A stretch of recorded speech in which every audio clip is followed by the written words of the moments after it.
करे के भेटबा आई का घरवा के दोनों तरफ जान तारा खेतबा हमरा तो बड़ी मन करे के भेटबा केवन जगह चली आई कौन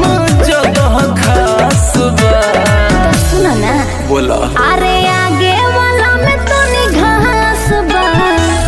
पीछे वाला साफ बा अरे आगे वाला में तो घास बा पीछे वाला साफ बा का कहते हैं अब कहानी के काम बा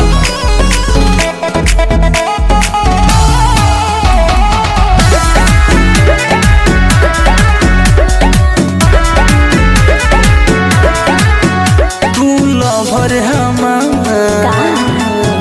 बड़ी प्यारी हो सुना तोके चाहिला हम अच्छा तू दुलारी हो ए साचो का जब मन करे तब सट बन के तुला सब पहले कहता तो क्लीन पहले रहती गवा सा एही तुहरा बतिया पर मानवा उदास बा अरे आगे वाला में तो घास बा पीछे वाला साफ बा अरे आगे वाला में तो घास बा पीछे वाला साफ बा